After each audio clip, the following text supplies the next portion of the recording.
Hi friends, how are you? Okay, આપણે chapter number 1 આગળ વધારીએ. આજના લેક્ચરની વાત આગળ વધારી. અચ્છા, હોમવર્ક કાલનું આપેલું હશે એ આપણે પૂરું કરી લીધું હશે તો જ આગળની વસ્તુ તમને વધારે સમજાશે. ઓકે, જઈએ આપણે આગળ. આજનો જે મેઇન ટોપિક છે એની ઉપર વાત ડિસ્કશન સ્ટાર્ટ કરીએ. આજે જે મેઇન ભણવું છે એ છે વેન આકૃતિ. અચ્છા, વેન આકૃતિ એટલે શું ભાઈ? એટલે શું?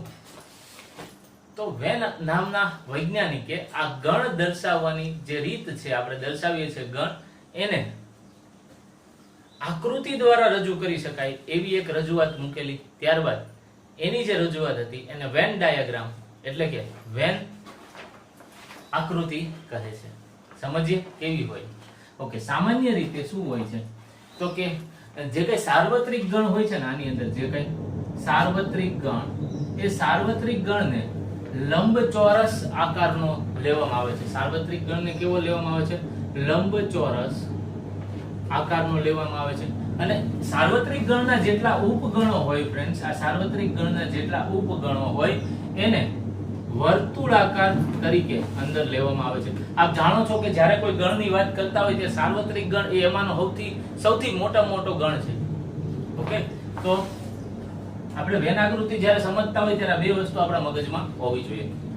તો આપણે એક આકૃતિ દોરીએ. ઓકે, મેં આપને કીધું સાર્વત્રિક ગણને આપણે કેપિટલ યુ થી ડિનોટ કરતા હોઈએ છીએ. ઓકે, એને લંબચોરસ આકારની આકૃતિ દોરવાની હોય છે. ઓકે, હવે આની અંદર આપણે સપોઝ કેટલાક પોઈન્ટ દેખાડી દઈએ. સપોઝ 1 5, ત્યારબાદ સપોઝ મેં લખી નાખું 9. ઓકે, સપોઝ અહીંયા લખી નાખું 3. ઓકે, અહીંયા મેં લખ્યું 7. હવે આની અંદર એક ગણ આવેલો છે. હવે આની અંદર ગણ દોરું મિત્રો, તો એ તો આનો ઉપગણ જ થયો ને, એ આનો ઉપગણ જ થયો. આઈ હોપ કે તમને સમજાઈ રહ્યું છે. એ આનો ઉપગણ જ થયો. તો આમાં શું કરશું આપણે? આની અંદર સપોઝ નંબર લખું તો 2 4 6 8. હવે જો મેં આવી રીતે લખ્યું હોય તો મિત્રો સાર્વત્રિક ગણ કયો થયો? સાર્વત્રિક ગણ એટલે કે આ લંબચોરસની અંદર જેટલા સભ્યો લખ્યા હોય એને સાર્વત્રિક ગણ કહેવાય. તો સાર્વત્રિક ગણ u ને કેવી રીતે હું લખી શકું? એને લખી શકું કે 1 2 3 4 5 6 7 8 9. 1 2 3 1 2 3, ત્યારબાદ 4 5 6 7 8 અને 9. તો આખો સાર્વત્રિક ગણ થયો ફ્રેન્ડ્સ. ઓકે, 1 2 3 4 5 6 9. હજી આપણે જો અહીંયા 10 લખી નાખીએ તો આ 10 પણ આની અંદર આવી ગયું. તો હજી કોઈ એક નંબર આપણે આની અંદર નાખી શકીએ. કયો? 10. તો આ આખો સાર્વત્રિક ગણ થયો. આપ જોઈ લો, આ લંબચોરસની અંદર કેટલા આવી ગયા? ગોળની અંદર જે ગોળ છે એ લંબચોરસની અંદર આવેલો છે. આપણે કીધું કોઈ એક ગણની અંદર આખો ગણ આવી જતો હોય તો તેને એ ગણનો ઉપગણ કહે છે. તો સાર્વત્રિક ગણનો ઉપગણ, આ જે કઈ ગણ અહીંયા હું એ લખું તો આ એ ગણ એ સાર્વત્રિક ગણનો ઉપગણ છે. હવે એ ગણના સભ્યો જો મારે આની અંદરથી લખવો હોય તો કેવી રીતે લખીશ? 2 4 6 8 10. આ ગણ એના સભ્યો થયા. તો આને વેન ડાયાગ્રામ કહેવામાં આવે છે. ફ્રેન્ડ્સ, આજે થોડુંક તમને વોઇસ ડિસ્ટર્બન્સ મળશે ઇન બિટવીન લેક્ચર્સ, કેમ કે થોડુંક ટેકનિકલ ડિસ્ટર્બન્સ આજુબાજુમાં છે. ઓકે, તો થોડુંક વોઇસ ફ્લક્ચ્યુએશન આવશે, થોડુંક અવાજ વચ્ચે આવશે, બટ આપણા જ્ઞાન સામે એ આપણને નડશે નહીં. ઓકે, કન્ટિન્યુ કરીએ આપણે આપણી વાત. ઓકે, u એટલે સાર્વત્રિક ગણ કીધો, a એટલે 2 4 6 8 10. આ આખી વેન આકૃતિ દોરી ફ્રેન્ડ્સ. આપણે હજી થોડીક આગળ વાત કરીએ વેન આકૃતિમાં. સપોઝ જોજો બરાબર, હવે મેં આ કોઈ લંબચોરસ લીધો. ઓકે, એની અંદર હવે હું કઈક ઘટકો દેખાડું છું, બરાબર રીતે સમજજો. હવે અહીંયા બહાર પેલા કેટલા ઘટકો આવેલા છે એ લખી નાખું. ઓકે, ત્યારબાદ ઓકે આની જ અંદર ઓકે હજી આપણે વાત કરીએ આગળ. અહીંયા સપોઝ 3 આવ્યો છે, અહીંયા 7 આવ્યો છે. આઈ હોપ કે તમને સમજાઈ રહ્યું છે, મારી વાત સમજાઈ રહી છે. ઓકે, નેક્સ્ટ જો હું આની અંદર કોઈ એક ગણ દોરું. ઓકે, આ ગણને મેં એ ગણ કીધું. આ એ ગણ જે છે એ u ની અંદર આવેલો છે, માટે એ u નો ઉપગણ થશે. હવે u ની અંદર હું શું લખી રહ્યો છું? અહીંયા સપોઝ 2 લખ્યું, ત્યારબાદ મેં અહીંયા 4 લખ્યું, અહીંયા મેં 6 લખ્યું. ઓકે, એની અંદર એક બીજો ગણ b લખી રહ્યો છું. હું કયો ગણ લખી રહ્યો છું? b. હવે આ b જે ગણ છે એની અંદર કયા ઘટકો આવી રહ્યા છે એના ઘટકો જો લખું તો સપોઝ મેં લખ્યા 8 અને અહીંયા મેં લખ્યા 10. હવે જો આ વેન આકૃતિને આપણે ગણમાં દેખાડવી હોય તો આ ગણને કેવી રીતે આપણે દેખાડી શકીએ? તો કે જો આ યુનિવર્સલ સેટ ની અંદર કયા કયા નંબર આવી ગયા ફ્રેન્ડ્સ? તો કે 1 2 3 4 5 6 7 8 9 અને 10 આવી ગયા. હવે આની અંદર એક ઉપગણ u નો ઉપગણ a આવ્યો. u નો ઉપગણ a આવ્યો તો એની અંદર કયા કયા ઘટકો આવી ગયા આપ જોઈ શકો છો. એની અંદર આખો b આવી જાય છે એટલે આ b ના ઘટકો પણ હું આમાં લખી શકું છું. ઓકે, તો હું પહેલા a ના ઘટકો લખી લઉં કે પ્યોરલી a ના ઘટકો કયા છે. પ્યોરલી a ના ઘટકો છે 2 4 6 2 4 6 આ a ના ઘટકો છે. સાથોસાથ આ 8 અને 10 આ 8 અને 10 પણ આની અંદર જ આવી જાય છે. આ 8 અને 10 પણ આપ જોઈ શકો છો કે આની અંદર જ આવી જાય છે. ઓકે, તો 2 4 6 8 અને 10. આઈ હોપ કે તમને સમજાઈ રહ્યું છે. હવે એની અંદર મેં પાછું એક વધારાનો ગણ દોર્યો છે. એ ગણનું નામ આપ્યું છે b. અચ્છા, આ b જે છે એનો ઉપગણ છે. b એનો ઉપગણ હોય તો u નો તો ઉપગણ હશે જ, કેમ કે a u નો ઉપગણ છે. તો આને હું શું લખી શકું? આને હું લખી શકું 6,8. 6,8. આમ મિત્રો આપણે ગણ દર્શાવી શકીએ. ઓકે, તો આને ગણ દર્શાવવાની વેન ડાયાગ્રામની રીત કહે છે. વેન આકૃતિ દ્વારા આપણે આવી રીતે ગણ દર્શાવી શકીએ. હવે આનાથી ઉલટું, જો તમને આટલો ડેટા આપ્યો હોય તો તમે આ ફિગર દોરતા જાણતા હોવા જોઈએ. તમને આટલો ડેટા આપ્યો હોય તો તમને આના ઉપરથી આ ફિગર દોરી શકતા હોવા જોઈએ. ઓકે, તો આ જ મતલબ હતો વેન આકૃતિ. આની અંદર આપણે જોયું એક વસ્તુ ખાસ નોટ કરવા જેવી છે મિત્રો. આની અંદર શું થઈ રહ્યું છે? આ b જે છે એનો ઉપગણ આવી રહ્યો છે. બરાબર રીતે સમજજો. b જે છે એનો ઉપગણ આવી રહ્યો છે. આ b એનો ઉપગણ આવી રહ્યો છે અને જે a જે છે એ u નો ઉપગણ આવી રહ્યો છે. તો મેં કીધું એમ આપણે આના ઉપરથી શું લખી શકીએ?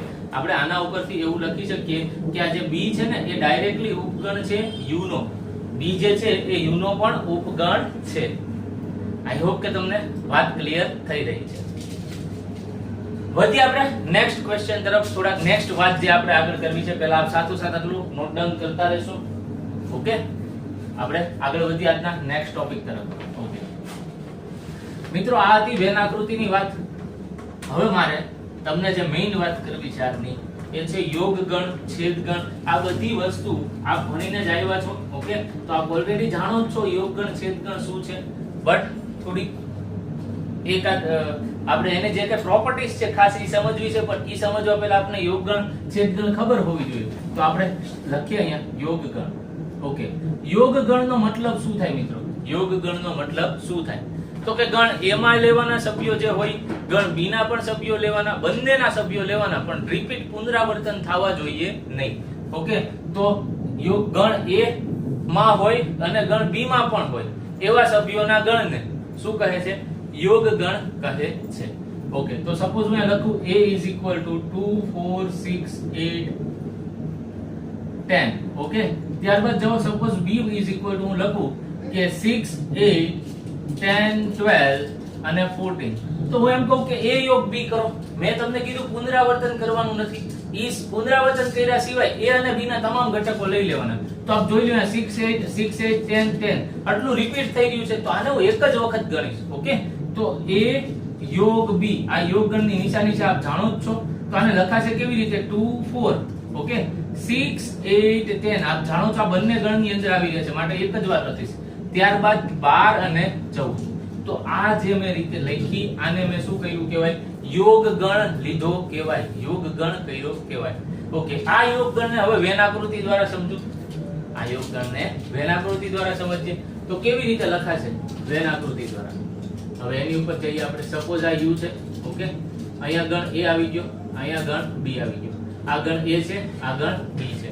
હવે ગણ a ની અંદર કયા કયા સંખ્યાઓ આવી રહી છે? 2 4. અહીંયા આવી રહી છે 2, ત્યારબાદ આવી રહ્યું છે 4. ઓકે, ત્રણેય બેયમાં કોમન આવી રહ્યું છે 6 8 અને 10. ઓકે, ત્યારબાદ આની અંદર આવી રહ્યું છે 12 અને આની અંદર આવી રહ્યું છે 14. તો આમ હું દરેક આનો ગણ લઈ લઉં, આનો દરેક ગણ લઈ લઉં એટલે આ આખો ભાગ લઈ લઉં. તો આખા ભાગને મેં શું લીધો કહેવાય?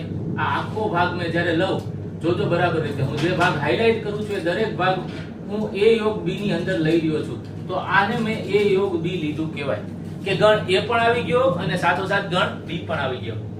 ઓકે, અને બે ની અંદર પુનરાવર્તન જે પામતું હોય એ ભાગ આ થયો, એ એક જ વાર ગણવાનું છે. ઓકે, વધીએ થોડાક આગળ. આ બધું આપ જાણો જ છો. ઓકે, હવે જો આ જે a યોગ b વાળી વાત છે એને જો કઈ મેથડ આપણે સમજાતા? ગણ સર્જનની રીત, જો એના દ્વારા સેટ બિલ્ડર ફોર્મ. ઓકે, એના દ્વારા જો ગુણધર્મની રીત, ઘણી બધી નામ છે એના. જો એના દ્વારા જો હું લખવા જાઉં તો કેવી રીતે લખી શકું? મારે કોઈ એવા x ની વેલ્યુ જોઈએ છે, મારે કોઈ એવા x ની વેલ્યુ જોઈએ છે કે જ્યાં x belongs to a હોય, જ્યાં x belongs to a હોય અને સાથોસાથ શું હોય, x belongs to b પણ હોય. બટ વચ્ચે આની અંદર શું લખવાનું ફ્રેન્ડ્સ, બરાબર રીતે સમજજો.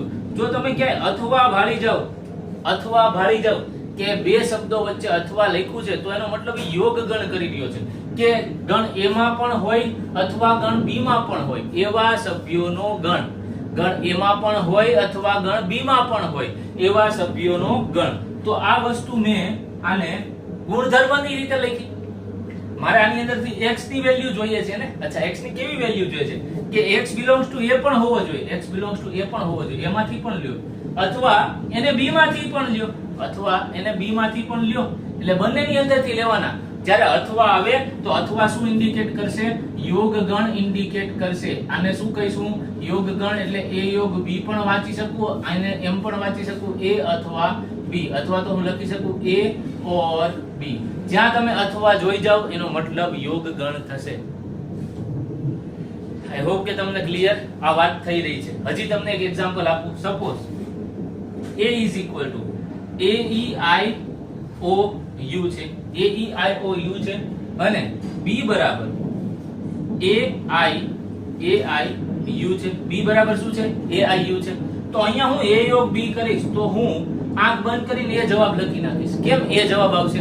અહીંયા જો હું a યોગ b કરીશ તો આનો જવાબ કેમ a આવશે મિત્રો?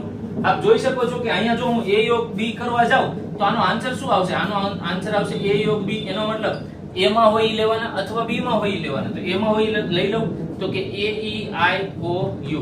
હવે આની અંદર આમાં જે રિપીટ થતા હોય નહીં લઉં, એ સિવાયના b ના લઈ લઈશ તો અહીંયા a રિપીટ થાય છે, i રિપીટ થાય છે, u રિપીટ થાય છે, તો બીજું કઈ વધતું જ નથી. તો આમ આપણે જોયું કે આનો આન્સર શું આવશે? આનો આન્સર એ જ પાછો આવી જશે. ઓકે, તો આ વાત જે આપણે કરી એ વાત હતી યોગ ગણની. તો જ્યારે ક્યારે એટલું યાદ રાખજો બરાબર રીતે. અચ્છા, a યોગ b બરાબર a ક્યારે આવ્યું? ઈ ચેક કરી લ્યો. a યોગ b બરાબર a ક્યારે આવ્યું? જ્યારે b ઉપગણ a હોય, એટલે b આખે આખો ગણ એની અંદર આવી જતો હોય. b આખે આખો ગણ જો જ્યારે એની અંદર આવી જતો હોય એનો મતલબ શું થયો? b આખે આખો ગણ એની અંદર આવી જતો એનો મતલબ b ઉપગણ a થયો. તો જ્યારે ક્યારે b ઉપગણ a થતો હોય તો જો ઈ બેનો યોગ ગણ કરું તો હંમેશા જે મોટો ગણ હોય ઈ જ આવશે. મોટો ગણ એટલે જેની અંદર ઉપગણ આવી જતો હોય. તો આપણે જોયું b આખો એની અંદર આવી જાય છે, તો આ b આખો એની અંદર આવી જાય છે, તો આનો આન્સર એ જ આવશે યોગ ગણનો. બરાબર રીતે આટલું નોટ ડાઉન કરતા રહેશો. હવે આની પછી આપણે જાવું છે આની કેટલીક પ્રોપર્ટીઝ છે મિત્રો, આના ગુણધર્મો છે જે આપણે સમજી લઈએ. ઓકે, હવે નેક્સ્ટ જે સમજવું છે એ છે યોગ ગણના ગુણધર્મો. ઓકે, યોગ ગણના ગુણધર્મો ઉપર જઈએ. હવે યોગ ગણના ગુણધર્મો જઈએ આપણે યોગ ગણના ગુણધર્મો ઉપર. ઓકે, એની અંદરનો પહેલો ગુણધર્મ જો હું ચકાસું તો શું આવશે? a યોગ b. a યોગ b, a યોગ b is equal to હંમેશા b યોગ a આવશે. એટલે કે હું a યોગ b લખું કે b યોગ a લખું, એમાં ક્રમના નિયમનું પાલન થશે. આપ જોઈ લો, આપણે ઓલી વાત કરી ગયા છીએ a વત્તા b હોય તો આપણે b વત્તા a લખી શકીએ. તો આ એની જેવી કઈક વાત થઈ કે હું a યોગ b કરું. આપણે જો અહીંયા a યોગ b કર્યું આ ઉદાહરણમાં. હવે આ ઉદાહરણમાં b યોગ a કરીશ તો એમાં કઈ ફરક પડશે? પહેલા હું b ના લખી લઉં તો કે 6 8 10 12 14, ત્યારબાદ આના રિપીટ થતા હોય ન લખું તો બીજા કયા આવ્યા? 2 અને 4. તો આપ જોઈ લો, અરેન્જમેન્ટ કરી લો, આ બંને ગણ એક જ આવ્યા. તો a યોગ b અને b યોગ a એ હંમેશા એક સમાન જ આવશે. ઓકે, કેમ કે અહીંયા ક્રમના નિયમનું પાલન થાય છે. ક્રમના નિયમનું પાલન થાય છે. ત્યારબાદ જો ક્રમના નિયમનું પાલન થતું હોય તો આપણે આગળ ચેક કરીએ કે a યોગ b, ઓકે, યુનિયન c કરું એટલે કે જૂથનો નિયમ. ક્રમનો નિયમ, જૂથનો નિયમ, આ બધું આપ નાના ધોરણમાં ભણીને આવ્યા છો. ઓકે, આ કેના જેવી વસ્તુ થઈ કે જૂથનો નિયમ એટલે આપણે શું લખતા હતા કે a plus b, okay, plus c લખીએ ને તો આપણે શું લખી શકીએ તો કે a plus b plus c લખી શકીએ. આને જૂથનો નિયમ કહે છે. તો સેમ વસ્તુ આમાં પણ લાગુ પડે. કેમ? તો કે a યોગ b યોગ c આખું લખી શકું કમ્બાઇનલી. આ જૂથનો નિયમ થયો ફ્રેન્ડ્સ. કયો નિયમ થયો? જૂથનો નિયમ. જૂથનો નિયમ થયો. ફરી વખત a યોગ પછી કૌંસમાં લખી શકું b યોગ c. a યોગ b આખાને યોગ c લખું તો એના બરાબર શું લખી શકું? એના બરાબર લખી શકાય કે a યુનિયન આખા કૌંસમાં b યુનિયન c. યોગ ગણને યુનિયન પણ બોલાય છે ઇંગ્લિશમાં. આઈ હોપ કે તમને સમજાઈ ગયું છે. નેક્સ્ટ વાત જો આગળ વધારે. અચ્છા, આ બધા ગુણધર્મો એવા છે કે આની અંદર તમે સરસ મજાના એક્ઝામ્પલ લઈને પણ આ ગુણધર્મો સમજી શકો છો. ઓકે, આપ સરસ મજાનો કોઈ ગણ A લઈ લ્યો, ગણ B લઈ લ્યો, ગણ C, આપના મેળે જ ગણ લઈ લ્યો. ત્યારબાદ આ ગુણધર્મો ચકાસી જુઓ, ડાબા બરાબર જબ્બા થાતું જ હશે. ઓકે, એ કામ હું તમને આપને હોમવર્કમાં આપું છું, આપ ચેક કરી લેશો. કોઈ પણ 3 ગણ લઈ લ્યો, પહેલા કરો A યોગ B, એનો જે જવાબ આવે એની અંદર યોગ ગણ C કરો, એને 1 નંબર આપી દો ડાબા બરાબર. પછી જબા બરાબર આપ પહેલા B યોગ C ફાઇન્ડ કરી નાખો, એના જવાબ આરે A યોગ ગણ કરી નાખો, તો જવાબ ઇક્વલ જ આવશે. ઓકે, વધીએ નેક્સ્ટ ગુણધર્મ તરફ. ત્રીજો નંબરનો ગુણધર્મ કે A યોગ ખાલી ગણ. ભાઈ કોઈ ખાલી ગણ, હવે ખાલી ગણ આરે જો યોગ ગણ કરું, આપણે કીધું ને યોગ ગણ એટલે A અથવા B બંનેમાં બધા જ લઈ લ્યો, કાઈ બાકી નહીં રાખવાના, પણ પુનરાવર્તન નહીં થવું જોઈએ. તો હું એમ કહું કે આ સપોઝ A બરાબર 1 2 3 થયું અને B ગણ જે ખાલી ગણ છે, તો A યોગ B શું આવશે? A યોગ B આપ ચેક કરી લ્યો, 1 2 અને 3 જ આવશે, કેમ કે આ તો ખાલી ગણ છે, આની અંદરથી કઈ સભ્યો લઈ જ નથી શકવાના આપણે. હવે લઈ જ નથી શકવાના, તો આ તો 1 2 3 આવ્યો, એનો મતલબ એ પાછો એ જ આવી રહ્યો છે. એ પાછો શું આવી રહ્યો છે? એ પાછો એ જ આવી રહ્યો છે. તો A યોગ ખાલી ગણ કરીશ ને ત્યારે હંમેશા આન્સર A આવશે, ત્યારે હંમેશા આન્સર A આવશે. આ બરાબર મગજમાં રાખજો. ત્યારબાદ નેક્સ્ટ ગુણધર્મ 4 નંબરનો ગુણધર્મ, ચોથો ગુણધર્મ. ક્યારેય જો સાર્વત્રિક ગણ જોડે યુનિયન લેવાનો વારો આવે, યોગ ગણ લેવાનો વારો આવે, A યોગ U લખું કે U યોગ A લખું, બધું એક જ છો ભાઈ. અહીંયા U યોગ A લખું, અહીંયા પણ એ જ રીતે ખાલી ગણ યુનિયન A લખું તો એ જ જવાબ આવે, કેમ કે આપણે જોયું ક્રમના નિયમનું પાલન થઈ રહ્યું છે. જો A યોગ U લખું તો અહીંયા જ આપણે ક્યાંક સાર્વત્રિક ગણ સમજી ગયા હતા. ઓકે, આ સાર્વત્રિક ગણ હોય અને એની અંદર ગણ A આવી રહ્યો છે, તો એનો મતલબ શું થયો? સાર્વત્રિક ગણ હોય એની અંદર A આવી જાય, તો આપણે એ એક્ઝામ્પલ અહીંયા જ જોઈ ગયા હતા હમણાં. તો એ વખતે શું થયું? આ વખતે એવું થશે કે A યોગ આખો U, આ U નો સાર્વત્રિક ગણ, આ U જે સાર્વત્રિક ગણ છે એનો ઉપગણ A છે, તો આનો આન્સર તો એ જ આવે ને, આનો આન્સર તો U જ આવે ને. જે મોટો સૌથી મોટો ગણ હોય એ જ આન્સર આવશે. આઈ હોપ કે તમને સમજાઈ રહ્યું છે. A ઉપગણ U આવી રહ્યું છે અહીંયા, A ઉપગણ U, તો જવાબ શું આવે? U, કેમ કે આપણે હમણાં જ જોઈ ગયા. B ઉપગણ A હતું તો જવાબ શું આવતો હતો? જ્યારે હું યોગ ગણ કરું, આ બંને ગણનો, એટલે કે A યોગ B કરું તો જવાબ A આવતો હતો. જે સૌથી મોટો ગણ હોય એ આવશે. તો A ઉપગણ સાર્વત્રિક ગણ હોય તો આ બંનેનું જ્યારે હું યુનિયન લઉં કે A યુનિયન U, તો જવાબ જે મોટો ગણ હોય એ જ આવે, તો એ કયો આવે? U. તો સેમ વસ્તુ અહીંયા પૂછેલી છે, A યોગ U કે U યોગ A, બરાબર આન્સર પાછો શું આવી જશે? U, જે સૌથી મોટો ગણ છે. આપણે જોયું આ બેમાં પણ સૌથી મોટો ગણ કયો છે? A, તો એ આવી ગયું, કેમ કે ખાલી ગણ સાથે કઈ યોગ ગણ કરું કે ન કરું શું ફરક પડે. એ જ રીતે U ની અંદર A આવેલો છે, તો એ જ આખો આન્સર આવશે. તો આ એના યોગ ગણના ગુણધર્મો છે, બરાબર રીતે યાદ રાખજો અને નોટ ડાઉન કરી લેજો. આઈ હોપ કે તમને યોગ ગણ લગીની વાત ક્લિયર થઈ રહી છે. જો યોગ ગણ સમજાય તો જ આની પછીની વાત સમજાય. આની પછીની વાત છે છેદ ગણ. ચાલો સમજીએ છેદ ગણ એટલે શું. ચાલો, ઓકે, જો યોગ ગણ સમજાણો તો ચોક્કસથી તમને છેદ ગણ પણ સમજાશે જ. ઓકે, અને હા મિત્રો, આ જે કઈ ગુણધર્મો છે એ ખાસ અગત્યના છે. આની અંદર આ દરેક ગુણધર્મ આપ ચોક્કસ સમજજો તો જ આવડશે. સમજ્યા વગરનો આ ગુણધર્મ યાદ રાખશો તો આવડશે નહીં. ઓકે, તો આપણી વાત હવે આગળ વધારીએ. નેક્સ્ટ જે ભાગ આપણે જોવો છે એ છે છેદ ગણ.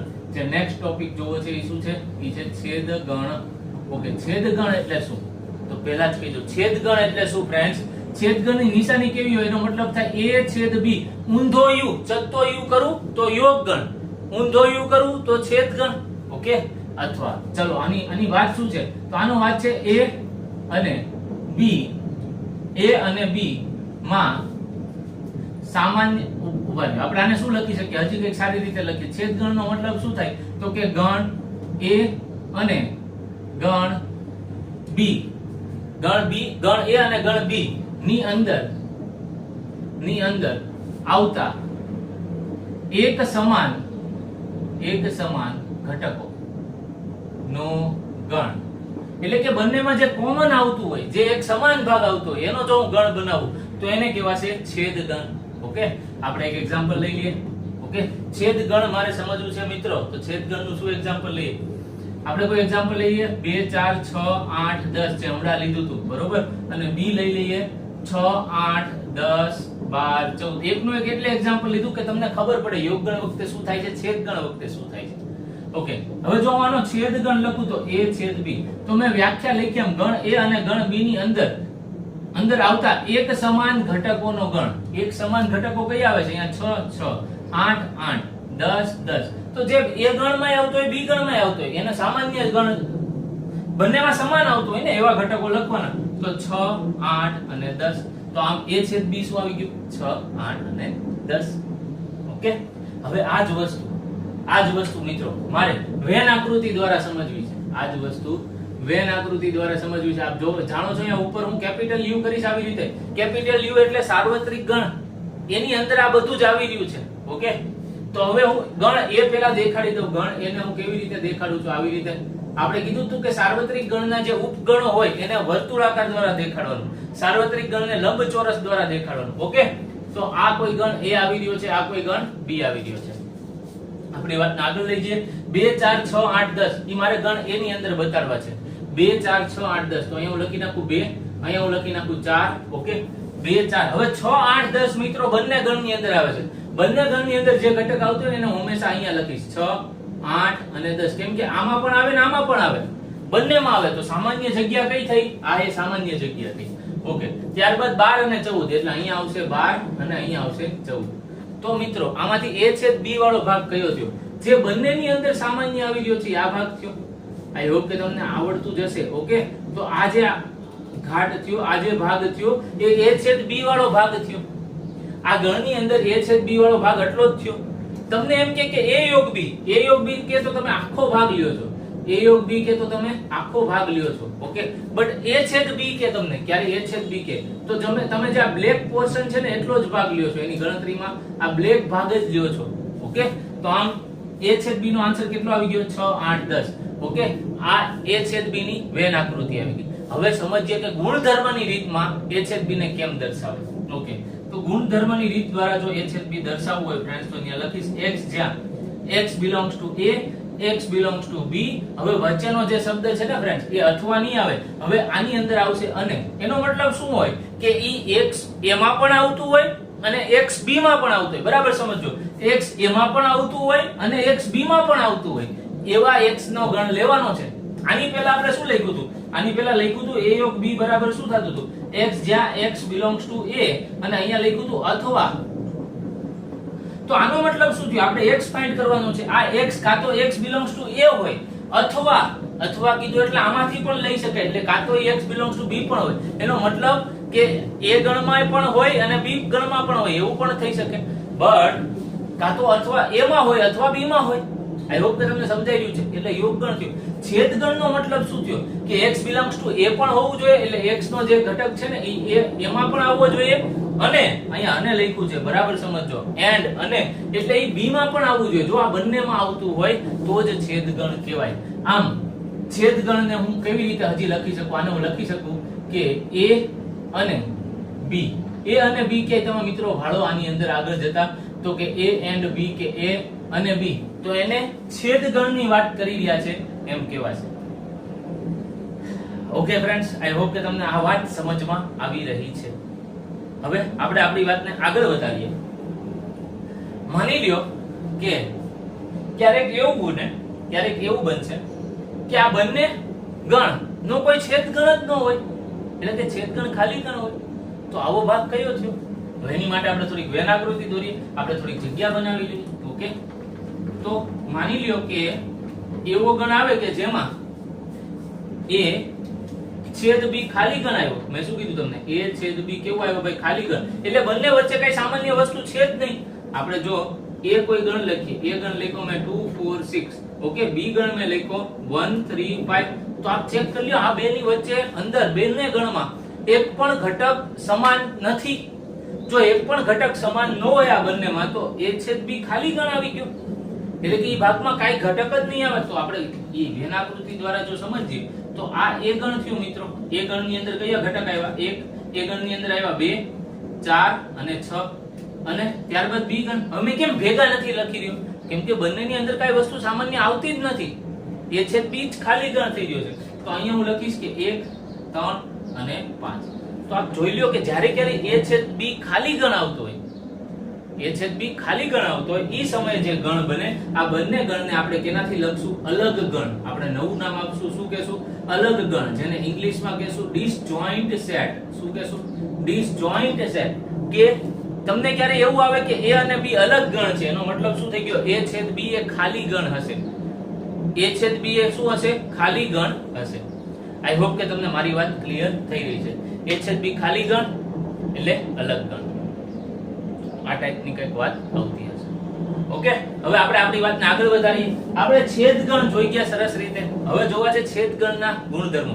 જેમ યોગગણના ગુણધર્મો જોયા હતા એવી જ રીતે છેદગણના ગુણધર્મો જોવા છે. તો પહેલા આપણું નોટ ડાઉન કરી લેશો. ઓકે, હવે આપણે જોઈએ કે છેદગણના શું ગુણધર્મો આવે ભાઈ. ઓકે, મારે અહીંયા નેક્સ્ટ હેડિંગ બાંધવું છે, એ છે છેદગણના ગુણધર્મો. અચ્છા, છેદગણની અંદર શું ગુણધર્મો આવે હવે એ સમજીએ. પહેલો ગુણધર્મ તો કે અહીંયા શું અહીંયા ક્રમના નિયમનું પાલન થાય છે? તો કે હા, અહીંયા પણ ક્રમના નિયમનું પાલન થાય છે કે a છેદ b બરાબર b છેદ a આવશે. કે અહીંયા પણ ક્રમના નિયમનું પાલન થાય છે. ઓકે, ઈ જ રીતે અહીંયા પણ જૂથના નિયમનું પાલન થશે. જૂથનો નિયમ એટલે a છેદ b છેદ c આવતું હોય તો હું a છેદ b છેદ c લખી શકું. આને કહેવાય જૂથનો નિયમ. મિત્રો, મેં તમને હોમવર્ક આપ્યું છે યોગ ગણ વાળું, ઈ જ હોમવર્ક છેદગણમાં પણ આપું છું. આપ 3 ગણ લઈ લો, a ગણ, b ગણ, c ગણ, આપની મરજી મુજબ લઈ લેજો કોઈ પણ. ઓકે, એની અંદર a છેદ b છેદ c કરજો. તો પહેલું કામ આપણે શું કરવાનું? b છેદ c કરવાનું. એનો જે જવાબ આવે એની જોડે a છેદ આનો જવાબ કરી નાખો. એને રિઝલ્ટ નંબર 1 એટલે કે ડાબા LHS આપી દો. ત્યારબાદ રિઝલ્ટ નંબર 2 ની અંદર આપ પહેલા a છેદ b ફાઇન્ડ કરી નાખો. એનો જે જવાબ આવે એની જોડે છેદગણ c ફાઇન્ડ કરી નાખો. ઓકે, અને એને જબા કહી દો RHS. પરિણામ નંબર 2 આપી દો. તો પરિણામ નંબર 1 અને પરિણામ નંબર 2 ત્યારે ઇક્વલ આવી જશે. ઓકે, તો આ થઈ ગયો જૂથનો નિયમ. વધીએ નેક્સ્ટ નિયમ તરફ. નેક્સ્ટ નિયમની જો વાત કરું તો ઈ આવશે કે a છેદ ખાલી ગણ. ઓકે, ખાલી ગણ અને a ની અંદર સામાન્ય વસ્તુ જે આવતી હોય લખો. ફરી એક એક્ઝામ્પલ લઈએ કે a = 1 2 3. એ જ એક્ઝામ્પલ જે આપણે હમણાં લીધું હતું. એટલે ખાલી ગણ એટલે તો એમાં અંદર કોઈ સભ્ય જ નથી. a છેદ ખાલી ગણ કરવું એટલે બંનેની અંદર સામાન્ય આવતા સભ્યો. હવે બંને એટલે કે b ગણ શું કીધું આપણે? b ગણ, સોરી, અહીંયા શું લખ્યું? b ગણ આપણે કેમ કીધું ને કે b ગણ કોઈ ખાલી ગણ છે. તો a છેદ b લખ્યું એટલે કે બંનેની અંદર સામાન્ય આવતા ગણ સભ્યો. તો 1 2 3 એ આના સભ્યો છે. આની અંદર એક પણ સભ્યો નથી. આની અંદર એક પણ સભ્યો ન હોય તો બંનેની અંદર સમાન સભ્યો કેવી રીતે આવે? આમ a અને b ની અંદર કોઈ પણ સભ્ય સમાન આવી રહ્યો નથી. કોઈ પણ ઘટક એક સમાન આવી રહ્યો નથી. જ્યારે બંનેની અંદર કોઈ પણ એક ઘટક પણ સમાન ન આવતો હોય તો a છેદ b આપણે ખાલી ગણ લખતા હોઈએ છીએ. તો આ ઈ જ વસ્તુ થઈ. કોઈ એક ગણનો ખાલી ગણ જોડે જો છેદ ગણ લઉં તો આન્સર ખાલી ગણ જ આવે. ઈ જ રીતે જો આમ લખું ને ખાલી ગણ છેદ ગણ લે તો પણ એ જ જવાબ આવશે. વધીએ નેક્સ્ટ ગુણધર્મ તરફ. ગુણધર્મ નંબર 4. જો ક્યારે u એટલે કે સાર્વત્રિક ગણ અને a ગણનો છેદગણ લેવાનો વારો આવ્યો. સાર્વત્રિક ગણ અને a ગણનો છેદગણ લેવાનો વારો આવ્યો તો આપણે આ સમજીએ કે સાર્વત્રિક ગણ આ થયો ભાઈ. ઓકે, સાર્વત્રિક ગણની અંદર સપોઝ આ બધા ઘટકો છે. ઓકે, ત્યારબાદ અહીંયા કોઈ ગણ a છે, એનો છેદગણ લેવાનો વારો આવ્યો. તો મતલબ શું થયો? આ u સાર્વત્રિક ગણ થયો, આ a એનો અંદરનો ગણ થયો. સાર્વત્રિક ગણનો અંદર હંમેશા a ગણ આવેલો હશે, હંમેશા b ગણ આવેલો હશે. તો અહીંયા એનો મતલબ થયો કે a આખો u ની અંદર આવેલો છે. a આખો u ની અંદર આવેલો છે. તો ચોખ્ખી ચટ વાત છે. તો a અને u વચ્ચે સામાન્ય ભાગ કયો હશે? આ a જ હશે. આ એ જ ભાગ એવો આવતો હશે કે જે a અને u બંનેની અંદર આવતો હશે. તો આનો આન્સર શું લખીશ? u છેદગણ a. u છેદગણ a ત્યારે સૌથી નાનો ગણ લખીશું. a યોગ ગણ u માં સૌથી મોટો ગણ લખતો તો u, કેમ કે બધું લેવાનું છે. u છેદગણ a માં સૌથી નાનો ગણ એ લખીશ કેમ કે જે સમાન ભાગ આવે એટલો જ લેવાનો છે. આને હું આમ પણ લખી શકું કે a છેદ u. ઓકે, નેક્સ્ટ આપણી વાત આગળ વધારીએ. સપોઝ હું એમ કહી દઉં કે a ગણનો પોતાની જોડે છેદગણ લઈ લઉં. ગણનો પોતાની જોડે છેદગણ લઈ લઉં તો ઈ એ જ આવશે. ઈ જ રીતે ગણનો પોતાની જોડે યોગગણ લઈ લઉં તો ઈ પણ એ જ આવશે. આ યાદ રાખજો, યોગગણ અને છેદગણ ક્યારે સમાન આવે? જ્યારે ગણ પોતાની જોડે જ તે બંને ક્રિયા કરતો હોય, યોગગણ અને છેદગણ, એ સમયે બંનેનો આન્સર સમાન આવશે. ઓકે, આ એક સરસ મજાનો એમસીક્યુ હતો કે યોગગણ અને છેદગણ કરવાથી બંનેના જવાબ સમાન ક્યારે આવે? બંનેના જવાબ સમાન ત્યારે આવે કે જ્યારે હું સમાન ગણ જોડે યોગગણ કરું, સમાન ગણ જોડે છેદગણ, એટલે પોતાની જોડે યોગગણ કરું, પોતાની ગણ જોડે છેદગણ કરું, તો જ સમાન આવશે. નેક્સ્ટ ગુણધર્મ 6 નંબર તરફ આગળ વધીએ. હવે 6 નંબરનો જે ગુણધર્મ છે એ વિભાજનનો નિયમ છે. કેનો નિયમ છે મિત્રો? વિભાજનનો. સમજીએ આપણે એટલે શું? એ છેદ બી યોગ સી જો આપ જુઓ, બરાબર રીતે સમજો. વિભાજનનો નિયમ છે. થોડીક જગ્યા અલગ કરી નાખીએ આપણે, કેમ કે આ નિયમ ખૂબ જ અગત્યનો છે. વ્યવસ્થિત રીતે સમજીએ. આઈ હોપ કે તમે આ બધું નોટ ડાઉન કરી લીધેલું છે. ઓકે, તો આપણે અહીંયા ડિસ્કશન કરીએ.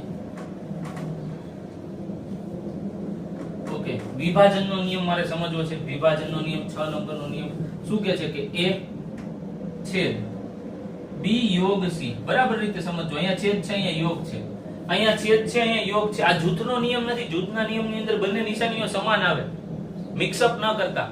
ઓકે, તો આનો આન્સર શું આવશે ફ્રેન્ડ્સ? આનો આન્સર આવશે કે જે કઈ અહીંયા છેદની ક્રિયા છે ને એ પહેલા આની આરે કરીશ, એટલે કે a છેદ b, બરાબર સમજો. a છેદ b, ત્યારબાદ જે વચ્ચેની નિશાની છે ને એને હું યોગગણ લખીશ. ત્યારબાદ આ a છેદ એ બાકી આગળવાળા આરે કરી નાખો, એટલે કે a છેદ c. આનો જવાબ આવી ગયો.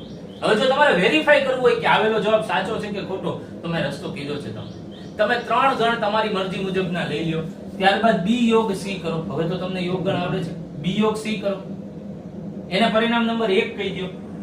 ગણ એ તો છે ને તમારી પાસે, એને પરિણામ નંબર 2 કહી દો. પરિણામ નંબર 1 અને 2 નો છેદગણ લઈ લો, એને તમે કોઈ LHS તરીકે લખી લ્યો કે ડાબા. ત્યારબાદ તમે શું કરશો? a છેદ b ગોતી લ્યો પહેલા, એને પરિણામ નંબર 3 કહી દો. a છેદ c ગોતી લ્યો, એને પરિણામ નંબર 4 કહી દો. પરિણામ નંબર 3 અને પરિણામ નંબર 4 નો યોગગણ લેશો એટલે LHS જેવો જ જવાબ RHS માં આવી જશે. આ બધી વસ્તુ કરજો, તમને ખૂબ જ મજા આવશે. આઈ હોપ કે તમને આ બધી બાબત ક્લિયર થઈ રહી છે. આને કહેવાશે મિત્રો વિભાજનનો નિયમ. શું કહેવાશે? વિભાજનનો નિયમ. આ બધું એકદમ ઈઝી છે, એટલે આપણે થોડુંક સ્પીડમાં ચાલી રહ્યા છીએ. ઓકે ફ્રેન્ડ્સ, તો આમ આપણે શું સમજી ગયા? આપણે યોગગણ સમજી ગયા, છેદગણ સમજી ગયા. તો તમને મારી વાત ક્લિયર થઈ રહી હશે. ઓકે, હવે નેક્સ્ટ આપણી વાત આગળ વધારીએ. યોગગણ જોઈ લીધો, છેદગણ જોઈ લીધો, એના ગુણધર્મો જોઈ લીધા. હવે નેક્સ્ટ આપણી વાત આગળ વધારીએ. હવે જોવું છે તફાવત ગણ. શું જોવું છે મારે? તફાવત ગણ. ઓકે, તો નેક્સ્ટ હેડિંગ બાંધીએ આપણે. તફાવત ગણ એટલે શું?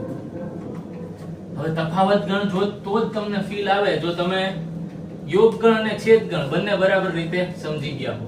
ઓકે, નેક્સ્ટ આપણી વાત આગળ વધારીએ કે તફાવત ગણ એટલે શું. ચાલો નેક્સ્ટ સમજીએ આપણે કે તફાવત ગણ એટલે શું ભાઈ? તફાવત ગણ કોને કહેવાય?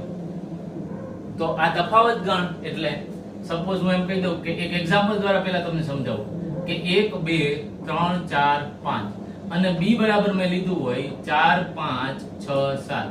તો તફાવત ગણ એટલે બીજું કશું જ નથી. મારે કરવાનું છે a ઓછા b. a ઓછા b એટલે શું સર? તો કે અહીંયા હું લખી નાખું પહેલા 1 2 3 4 5, ત્યારબાદ 4 5 6 7, 4 5 6 7. હવે તમને વ્યાખ્યા સમજાવું તફાવત ગણ કોને કહેવાય. તો કે ગણ a માં હોય અને ગણ b માં ગણ b ના ઘટકો જે a માં હોય ઈ સિવાયના ગણ a ના ઘટકોથી બનતો ગણ. ફરી વખત, ગણ a માં હોય અને ગણ b માં ન હોય, ઓકે, એવા ઘટકોથી બનતો ગણ એટલે તફાવત ગણ. ઓકે, તો ફરી વખત જો આને આપણે સમજીએ કે ગણ a માં હોય પણ ગણ b માં ન હોય. ઓકે, તો એવા મારે લખવા હોય તો મારે શું કરવાનું છે? ગણ a માં હોય પણ સાથે સાથે ગણ a ની અંદરથી b ના ઘટકો બાદ કરી નાખું. તો આ વ્યાખ્યાને આપણે સરસ રીતે પાછી જો લખીએ તો હું શું લખી શકું? હું એમ લખીશ કે ગણ a ની અંદર આવેલા ગણ b ના ઘટકો સિવાયના બનતા ગણ A અને B નો તફાવત ગણ કહે છે. ફરી વખત સમજીએ એક્ઝામ્પલ દ્વારા. આ ગણ A ની અંદરથી B ના ઘટકો બાદ કરી નાખીશ તો અહીંયા જોઈ લો 4 આવે છે B ની અંદર આવે છે જે મારે બાદ કરી નાખવાનો છે. 5 આવે છે જે ગણ B માં છે એમાં છે તો બાદ કરી નાખવાનો. હવે 6 7 આની અંદર આવતા જ નથી તો કઈ ગણતરી કરવાની જ નથી. તો વૈધો કયો ભાગ 1 2 3 તો આને લખી નાખું કે 1 2 3. ઓકે તો આ આવી ગયો A - B તફાવત ગણ. બહુ સરસ મજાની વસ્તુ છે, બરાબર સમજજો. અચ્છા આને નેક્સ્ટ આપણે વધીએ. B - A જો કરું હું શું કરું B - A ફરી વખત હવે આપણે ઉલટું કરીએ B - A તો B - A માં શું થશે 4 5 6 7 -1 2 3 4 5. હવે સમજજો કે ગણ B - A કરું છું તો આનામાં ઉલટું થઈ જશે. ગણ B ની અંદર આવેલા ગણ A ના સભ્યો સિવાયના બનતા ગણને B અને A નો તફાવત ગણ કહે છે. વ્યાખ્યા આપ જાતે જ બનાવી શકો છો. તો કેવી રીતે? હવે જો આની અંદર કોમન કયું આવે છે 4 આવે છે 4 આવે છે 5 આવે છે 5 આવે સોરી અહીંયા 6 છે 5 આવે છે અહીંથી 5 આવે છે સામાન્ય 5 જે કોમન હોય ને એ ભાગ ઉડાડી દેવામાંથી. તો ઈ સિવાયનો કયો ભાગ હોય તો 6 અને 7 તો અહીંયા લખી નાખો B - A શું આવી ગયું ભાઈ 6 અને 7. તો આ તફાવત ગણ થઈ. હવે આ તફાવત ગણ તમને ત્યારે જ વધારે મજા આવે ત્યારે જ વધારે સમજાય જો તમે આને વેન આકૃતિમાં સમજો. તો આ તફાવત ગણને જો આપણે વેન આકૃતિમાં સમજીએ તો કેવી રીતે લખી શકાય સમજીએ આપણે. આ તફાવત ગણ જે સમજો ને આપણે એને આપણે જે હમણાં આની પહેલા કન્સેપ્ટ સમજાતા એમ વેન આકૃતિમાં દર્શાવવી જોઈએ. વેન આકૃતિમાં દર્શાવવી જોઈએ તો કેવી રીતે લખાશે ચાલો સમજીએ. ઓકે અહીંયા સપોઝ હું એક સાર્વત્રિક ગણ લખી નાખું. એક સાર્વત્રિક ગણ લખી નાખું તો સાર્વત્રિક ગણ જો મેં લખ્યો હોય તો આની અંદર હવે મારે ગણ A દેખાડવાનો ગણ B દેખાડવાનો. આની અંદર મારે ગણ A દેખાડવાનો છે ગણ B દેખાડવાનો છે. તો ગણ A માં કયા ઘટકો આવેલા છે ગણ A ની અંદર 1 2 3 4 5 આવેલા છે. ચાલો દેખાડી દઈએ. આ ગણ A કીધો. ઓકે હવે એક ગણ B લઈ લો તો આ ગણ B લીધો આ ગણ B લીધો. ગણ A અને ગણ B ની અંદર સામાન્ય ઘટકો કયા છે 4 5 4 5. આપ જાણો છો એને કયા ભાગમાં દેખાડવાના એને આ સામાન્ય છેદ બિંદુ વાળા ભાગમાં દેખાડવાના બંનેમાં આવતા. ઈ સિવાયના ગણ A ની અંદર કયો ભાગ આવે છે 1 2 3 તો અહીંયા લખી નાખું અહીંયા 1 અહીંયા 2 અને અહીંયા 3. ઈ સિવાય ગણ B ની અંદર કયો ભાગ આવે છે ઓકે 4 5 તો આવી ગયો ગણ B ની અંદર. જો આ 4 5 સામાન્ય ભાગ છે ને એટલે આપણે એમ દર્શાવ. ઈ સિવાયનો ભાગ 6 અને 7 તો અહીંયા લખી નાખું 6 અને અહીંયા 7. હવે આ કન્સેપ્ટ આપણે અહીંયા સમજીએ. ખૂબ જ મજા આવે એવો કન્સેપ્ટ છે આ. ઓકે હવે A - B તો આપણે અહીંયા લખેલું છે. A - B એટલે કયો ભાગ આવ્યો 1 2 અને 3. તો આપ ચેક કરી લ્યો 1 2 અને 3 જ આવે છે. A - B એટલે ખાલી 1 2 અને 3 જ આવે છે. એની અંદરથી B વાળો ભાગ આપણે દૂર કરી નાખ્યો.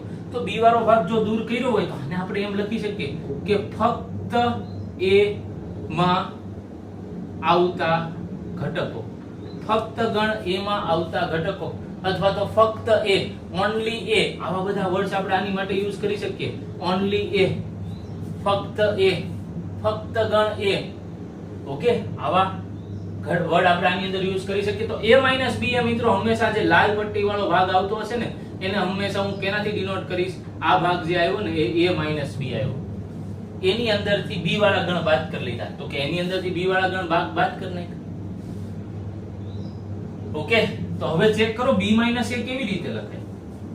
B - A ને આપણે શું કહેશું B - એટલે જો 6 અને 7 6 અને 7 તો એને હું કહીશ કે ઓન્લી B ગણ અથવા તો એમ કહીશ કે ફક્ત B માં આવતા ઘટકો. શું કહીશું ફક્ત B માં આવતા ઘટકો. તો ઈ કયો ભાગ આવશે આપ ચેક કરી લ્યો એ આ ભાગ આવ્યો. ઓકે આ બાજુનો જે રેડ લીટા વાળો ભાગ છે એ ભાગ આવી ગયો. ઓકે કે જેમાં રેડ અને બ્લુ બંને લીટા ભાગ આવી ગયો છે. આ ભાગ કયો આવી ગયો આ ભાગ B - A વાળો ભાગ છે કે B ઓછા A B ની અંદરથી A વાળા ઘટકો બાદ કરી નાખ્યા મેં માટે એને કીધો મેં ઓન્લી B ફક્ત B. આઈ હોપ કે તમને આખો કન્સેપ્ટ બરાબર રીતે સમજમાં આવી ગયો છે.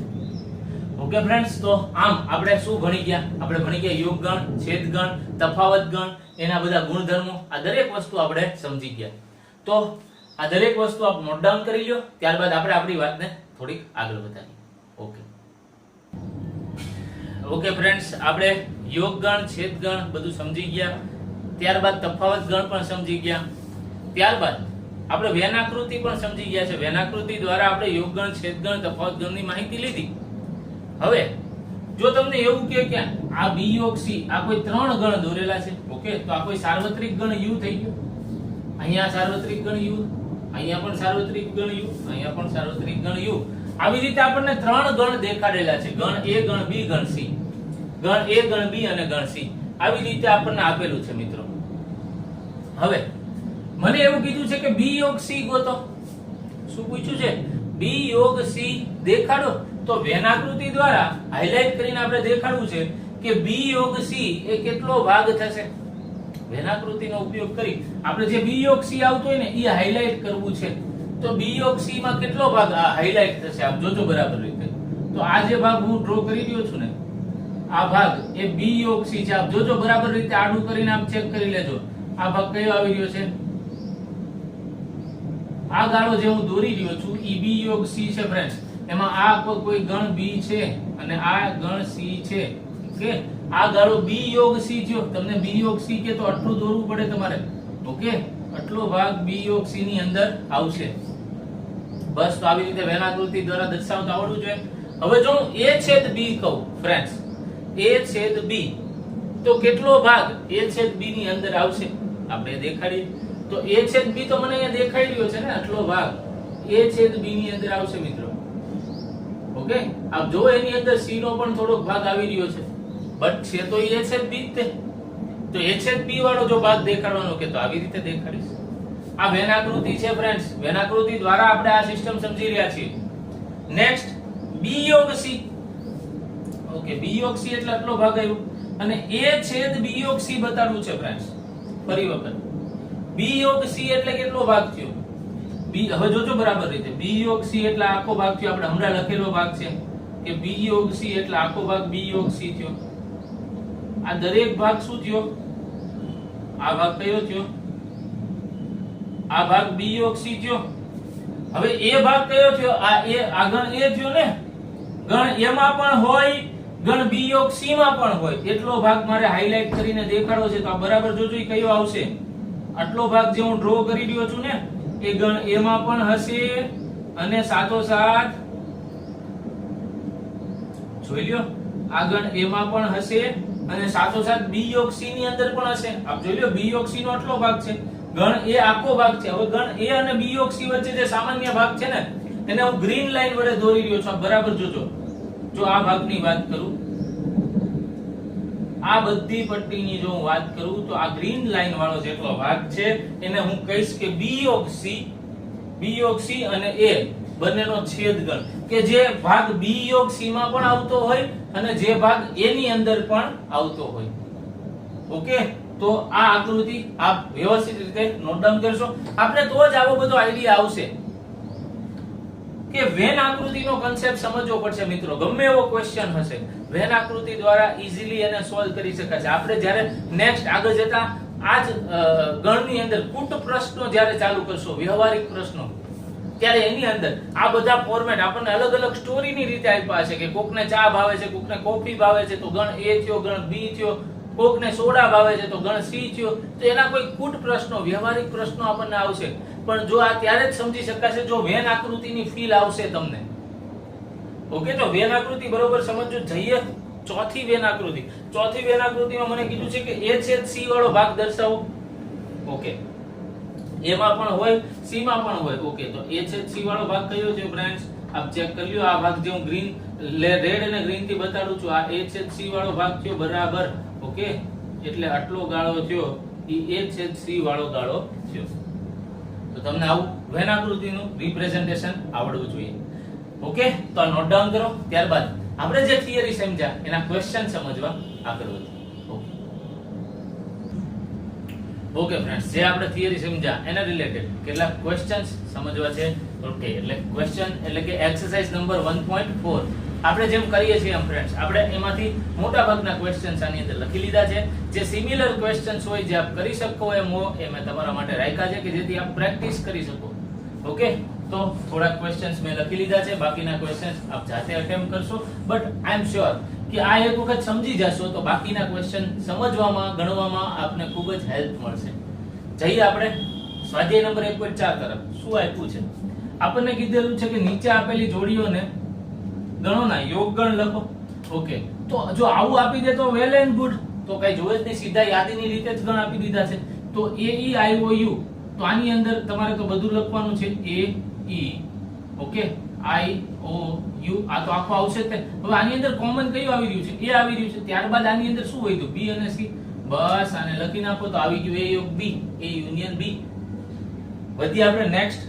હવે એ ગણ કયો થયો? x જ્યાં x છે પ્રાકૃતિક સંખ્યા છે. x જ્યાં x છે પ્રાકૃતિક સંખ્યા છે. ઓકે, અને પ્રાકૃતિક સંખ્યા કેવી છે?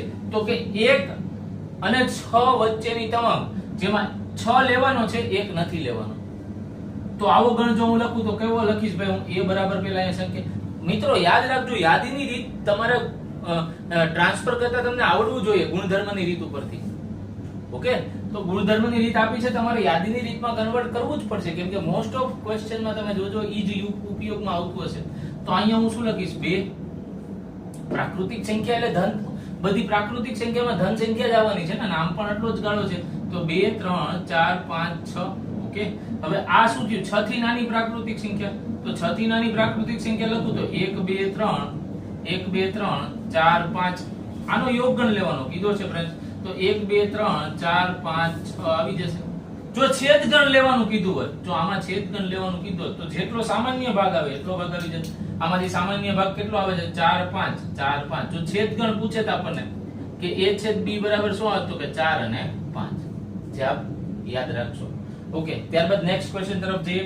આપણે હમણાં સમજી ગયા છીએ આવો ક્વેશ્ચન કે જો a ઉપગણ b હોય, એટલે કે b ની અંદર આખો એ આવી જતો હોય ગણ, તો તેવા બે ગણ આપ્યા હોય તો a યોગ b શું થશે? a યોગ b શું થાય?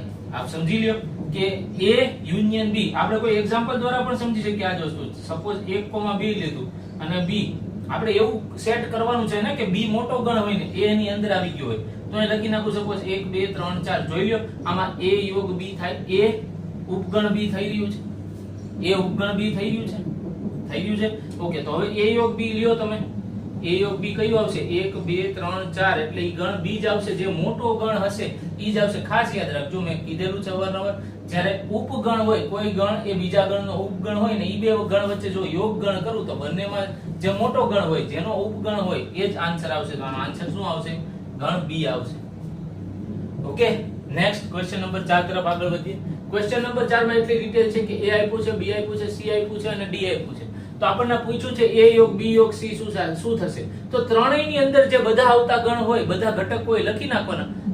કોમન લખવાના નહીં. એક સમાન આવતા હોય પુનરાવર્તન નહીં કરવાનું. બરોબર, પુનરાવર્તન નથી કરવાનું. ઓકે, તો 1 2 3 4 તો પેલા લખવાના જ છે ભાઈ. 1 2 3 4 3 4 આમાં પુનરાવર્તન પામે છે, એટલે પછી હું લખીશ 5 અને 6. a b અને d કીધું છે ફ્રેન્ડ્સ. તો અહીંયા 1 2 3 4 5 6. હવે d ની અંદર ગયા છે તો કે 7 8 9 અને 10. તો આમ 1 થી 10 સુધીના ઘટકો આવી ગયા. ઓકે, સોરી, અહીંયા d નથી, c છે. ઓકે, તો આપણે c જ લખશું. તો c ની અંદર કયા આવી ગયા છે? ચેક કરી લ્યો c ની અંદર. ઓકે, 5 6 તો આપણે અહીંયા રિપીટ થઈ ગયું. તો વધ્યું કયું? 7 અને 8. વધ્યું કયું? 7 અને 8. 1 2 3 1 2 3 4. ઓકે, 5 6 અને 7 8. હવે આગળ વધીએ. a યોગ b યોગ d પૂછ્યું છે. a યોગ b યોગ d પૂછ્યું છે. તો શું થશે? a યોગ b યોગ d એટલે a ના ઘટકો લખી લ્યો 1 2 3 4. b ના ઘટકો લખી લ્યો, પુનરાવર્તન નથી કરવાનું, એટલે 5 અને 6. જો 3 4 5 6 આવી ગયા, અહીંયા પણ 3 4 5 6. ત્યારબાદ d ના ઘટકો લખી નાખો. d ના ઘટકો કયા આવશે? 7 8 9 અને 10. તો આવા ક્વેશ્ચન તો આપ ઈઝીલી હવે સોલ્વ કરી શકો છો. નેક્સ્ટ ક્વેશ્ચન નંબર 5 એવો કીધો છે કે જે ક્વેશ્ચન નંબર 4 છે ને, એમાં તમે છેદગણ એપ્લાય કરી દો. તો કેવી રીતે કરશો? તો પહેલા તો હું a છેદ b ફાઇન્ડ કરી લઈશ. આમાં તો ખાસ કરશું ને. a છેદ b છેદ c એટલે ત્રણેયની અંદર સામાન્ય ઘટક લખવાનું, જે ત્રણેયની અંદર કોમન આવતો હોય. ત્રણેયની અંદર કોમન આવતો હોય તો એવો કયો ભાગ થયો? તો જો હું તમને આ વસ્તુ વેન આકૃતિ દ્વારા સમજાવું તો આ ભાગ એ ત્રણેયની અંદર કોમન આવતો ભાગ થયો. તો આપ ચેક કરો, જો આ જે ભાગ છે ને એ ત્રણેયની અંદર આવી રહ્યો છે. એ A ની અંદર પણ આવી રહ્યો છે, એ B ની અંદર પણ આવી રહ્યો છે અને એ C ની અંદર પણ આવી રહ્યો છે. તો આ A છે, B છે, C કેવા છે? જ્યારે ત્રણ વેન આકૃતિ, જ્યારે ત્રણ ગણની આકૃતિ દોરું ત્યારે. ઓકે, આ સમજમાં રાખજો. હવે આનો આન્સર શું આવે એ આપણે લખીએ. ઓકે, આનો આન્સર કે ત્રણેય ગણની અંદર સામાન્ય ઘટક કયા કયા આવે છે. હવે આપણે ઈ તારવીએ કે ત્રણેય ગણની અંદર સામાન્ય ઘટક કયા કયા આવી રહ્યા છે. 3 4 5 6 5 6. ઓકે, તો ચેક કરીએ. A છે, B છે, C. 1 2 3 4 3 4 3 4. બટ આની અંદર 3 4 છે જ નહીં. આની અંદર છે 5 6 5 6. તો એક પણ ઘટક સામાન્ય આવી રહ્યો નથી કે જે A છે B માં આવતો હોય C માં આવતો હોય. જો હજી નો સમજાતું હોય ફ્રેન્ડ્સ, તો પેલા A છે B આપ શોધી લો. A છે B શું આવશે? A છે B જો આપ શોધશો તો 3 4 3 4. અહીંયા લખ્યું મેં 3,4. ત્યારબાદ તમે આ જે જવાબ આપ્યો ને એનો છેદગણ C જોડે લઈ લો. તો આનો છેદગણ C જોડે લઉં તો શું જવાબ આવે? 3,4 અને છેદગણ C ગણ શું છે? 5 6 7 8. આપ ચેક કરી લો, આની અંદર એક પણ ઘટક સામાન્ય નો આવે. એક પણ ઘટક સામાન્ય નો આવે તો આનો આન્સર આવશે ખાલી ગણ. ઓકે, આગળ વધીએ. A B અને D. ઓકે, A 1 2 3 4, B 3 4 5 6 અને D 7 8 9 10. એક પણ ઘટક અગેન સામાન્ય આવતો નથી. આનો જવાબ પણ ખાલી ગણ આવશે. આપ આ રીતે પણ એપ્રોચ કરી શકો છો. આપણી વાત આગળ વધારીએ. નેક્સ્ટ ક્વેશ્ચન નંબર 5 પછી 6 7 8 ની અંદર આવી જ બધી વાતો, છેદગણ યોગગણની વાતો છે. ઓકે, સમાન ગણની વાતો છે જે તમે આપ ઈઝીલી કેલ્ક્યુલેટ કરી શકો છો. આપણે જઈએ થોડાક નેક્સ્ટ ક્વેશ્ચન નંબર 9 તરફ. ક્વેશ્ચન નંબર 9 ની અંદર આપણને ચાર ગણ આપી દીધેલા છે. આપણને તફાવત ગણ કીધો. મેં મિત્રો તફાવત ગણ તમને લખતા શીખવાડ્યો. પેલા D લખી નાખો. -B કરવું છે તો અહીંયા -B લખી નાખો. અહીંયા શું લખી નાખું? -B. ઓકે, B કયું આવ્યું? તો કે 4 8 12 16 અને 20. ઓકે, આમ લખતા શીખજો તો આ જે આવ્યું ને D - B આવી જશે. હવે આની અંદરથી કોમન ભાગ કઈ આવી રહ્યો છે કે જે આનો ભાગ આની અંદર આવી રહ્યો એવો એક પણ ભાગ નથી. જો 4 નથી, 8 નથી, 12 નથી, 16 નથી, બટ 20 આવી રહ્યો છે. તો 20 આની અંદરથી ઉડાડી દઈશ. 20 આની અંદરથી ઉડાડી દઈશ તો આની અંદરથી B બાદ કરતા જે ભાગ વધે એ લખી નાખવાનો. તો કે 5 10 અને 15. 5 10 અને 15 તફાવત ગણ મિત્રો. A - C માં પણ હું એવી ચર્ચા કરી શકું. આ A ગણની અંદરથી C વાળા જે કોમન ભાગ આવતો હોય દૂર કરી નાખું. તો આપ જો A ની અંદરથી C વાળો ભાગ કાઢવા જશો તો કયો કયો ઉડી જશે ઘટક? અહીંથી 12 ઉડી જાય. ઓકે, ઈ સિવાય એક પણ એલિમેન્ટ આની અંદર આવી રહ્યો નથી. ચેક કરી લ્યો. 3 6 9 15 18 21. તો 2 4 6 8 10 14 16. એક પણ ઘટક હા 6 એક આવી રહ્યો છે તો આપણે સમજીએ 6 અહીંથી 6. ઓકે, ત્યારબાદ આપ એક પણ બીજો ઘટક જોશો નહીં કે જેની અંદર આવતો હોય. તો બાકીના આપણે C વાળા ઘટક એની અંદરથી કાઢી નાખ્યા. તો એ સિવાયના ઘટકો લખી નાખો. 3 9 15 18 અને 21. આઈ હોપ કે તમને આ પ્રકારના ક્વેશ્ચન ઈઝીલી સમજાઈ જશે. હવે નેક્સ્ટ ક્વેશ્ચન નંબર 11. 9 પછી 10 માં ક્વેશ્ચનમાં પણ આવી જ બધી યોગગણ છેદગણની વાતો છે જે આપ ઈઝીલી સમજી શકશો. મારે તમને સોલ્વ કરાવવો છે ક્વેશ્ચન નંબર 11 જે ખૂબ જ સમજવા જેવો છે અને ખાસ પ્રશ્ન છે. ઓકે, તો એ સમજવા માટે આપણે થોડીક સ્પેસ બનાવી લઈએ. આપ ક્વેશ્ચન નંબર 9 તો નોટ ડાઉન કરી લેશો. ઓકે, તો આપણે ત્યાં થોડીક સ્પેસ બનાવી લઈએ કે જેથી આપણને ઈ ક્વેશ્ચન થોડોક સરસ રીતે સમજાય. ઓકે, ક્વેશ્ચન શું છે? R એ કોઈ વાસ્તવિક સંખ્યાનો ગણ છે. ઓકે, આની અંદર આપણને કીધેલું છે કે R કોઈ વાસ્તવિક સંખ્યાનો ગણ છે. વાસ્તવિક સંખ્યાનો ગણ છે. ઓકે, ત્યારબાદ Q શું કીધું છે? Q કીધું છે કોઈ સમય સંખ્યાનો ગણ. પણ મિત્રો R શું થાય? આપણને તો R - Q ગોતવાનું કીધું છે ને. ઈ પહેલા તમને કહું R એટલે શું? R એટલે કે વાસ્તવિક સંખ્યા. વાસ્તવિક સંખ્યા એટલે શું? વાસ્તવિક સંખ્યા એટલે મિત્રો સમય સંખ્યા વત્તા અસમય સંખ્યા. સમય સંખ્યા વત્તા અસમય સંખ્યા. સમય સંખ્યા વત્તા અસમય સંખ્યાનો ગણ. સમય સંખ્યાનો ગણ વત્તા અસમય સંખ્યાનો ગણ. જો એનો સરવાળો કરું તો વાસ્તવિક સંખ્યા રેખા આખી સામે ટાઈમલાઈન આવી જાય. મને પૂછ્યું છે R - Q શું થાય? તફાવત ગણ. ઓકે, તફાવત ગણ એટલે આનામાંથી હું શું બાદ કરું? આપ જ કેજો. સમય સંખ્યા નો ગણ. ઓકે, પ્લસ અસમય સંખ્યાનો ગણ. ઓકે, આ વાસ્તવિક સંખ્યાનો ગણ થયો. હવે માઈનસ ક્યુ. ક્યુ એટલે શું કીધું મેં? ક્યુ એટલે કીધું મેં સમય સંખ્યાનો ગણ. સમય સંખ્યાનો ગણ. તો આ અંદરથી કટ થઈ જશે આના જોડે. તો r - q તફાવત ગણ. r - q જે તફાવત ગણ આવ્યો એનો જવાબ શું આવશે? આપ ચેક કરી લ્યો. એનો જવાબ આપ જ કહેશો. ઈ શું વધે? અસમય સંખ્યાનો ગણ. આનો આન્સર આવશે અસમય સંખ્યાનો. આઈ હોપ કે તમને આવા બધા ક્વેશ્ચન્સ ઈઝી લાગશે, સમજાઈ જશે. તો મિત્રો આ સ્વાધ્યાય નંબર 1.4 આપ આખી કેલ્ક્યુલેટ કરી લેશો. આપણે વધીએ નેક્સ્ટ થિયરી તરફ. ઓકે ફ્રેન્ડ્સ, નેક્સ્ટ થિયરી તરફ આપણે કન્ટિન્યુ કરીએ. આઈ હોપ કે તમારથી સ્વાધ્યાય 1.4 તમને સમજાણો, ઈ થિયરી તમને ખબર પડી, એના એક્ઝામ્પલ તમારાથી સોલ્વ થઈ જશે. ઓકે, તો વધીએ આપણે નેક્સ્ટ. હવે નેક્સ્ટ જે વાત ચર્ચા કરવી છે એ છે પૂરક ગણ. અચ્છા, પૂરક ગણ એટલે શું? પૂરક ગણ એટલે કોમ્પ્લિમેન્ટ સેટ પણ કહેવાય ને. શું કહેશું ઇંગ્લિશમાં આપણે? Compliment set. અચ્છા, એટલે શું? તો બરાબર રીતે સમજજો. પૂરક ગણ એટલે શું છે? તો હું તમને વ્યાખ્યા આપું. પૂરક ગણ માટે તમારે એક સાર્વત્રિક ગણની જરૂરિયાત પડશે. કયો ગણ? સાર્વત્રિક ગણ. તો કે પૂરક ગણને અથવા તો કોમ્પ્લિમેન્ટ સેટને કેવી રીતે ડિનોટ કરાશે? તો હું એને જો આવી રીતે ડિનોટ કરીશ. એ ઉપર ગણ એની ઉપર ડેશ લખીશ. શું લખીશ? ગણ એનો ડેશ. એટલે કે ગણ એ ઉપર કોમ્પ્લિમેન્ટ. ઓકે, અચ્છા, આનો મતલબ શું થયો? તો કે આનો મતલબ જો હું સાવ દેશી ભાષામાં તમને સમજાવું તો u - a. u - a એટલે શું? તો કે સાર્વત્રિક ગણ u ની અંદર આવેલા a સિવાયના ઘટકોનો ગણ. એને શું કહેવાય? Compliment of a. a dash શું કહેવાશે? a dash. Okay, I hope કે તમને આ વાત ક્લિયર થઈ રહી છે. આ જ વાત આપણે શેના દ્વારા સમજીએ? આપણે વેન આકૃતિ દ્વારા સમજીએ. ઓકે, આ કોઈ સાર્વત્રિક ગણ થઈ ગયો. ઓકે, હવે આની અંદર સપોઝ મેં લખ્યું 1, ત્યારબાદ 3, 5, 7, 9. ઓકે, આની અંદર કોઈ એક ગણ મેં લઈ લીધો. ગણની અંદર મેં લખ્યું 2, 4, 6, 8. ઓકે, ત્યારબાદ મેં લખી નાખ્યું 10. તો મારે એમ શોધવું હોય કે a ડેશ એટલે કે ગણ એનો પૂરક ગણ કયો આવશે? ગણ એનો પૂરક ગણ કયો આવશે? તો મારે આ u ની અંદરથી a વાળો ભાગ દૂર કરી નાખવાનો. આ a વાળો ભાગ જે છે આખો ગણ a થયો ને, આખો ગણ a થયો. એ u ની અંદરથી a વાળો ગણ દૂર કરી નાખું. u ની અંદરથી a વાળો ગણ દૂર કરી નાખું તો મને શું મળશે? મેં કીધું ને આપણે u - a. તો u - a એટલે u ની અંદરથી a વાળો ભાગ દૂર કરતા મને કયા ઘટકો મળે? મને મળે 1, 3, 5, 7, 9. આમ આખો સાર્વત્રિક ગણ કયો હતો? આખો સાર્વત્રિક ગણ હતો 1, 2, 3, 4, 5, 6, 7, 8, 9 અને 10.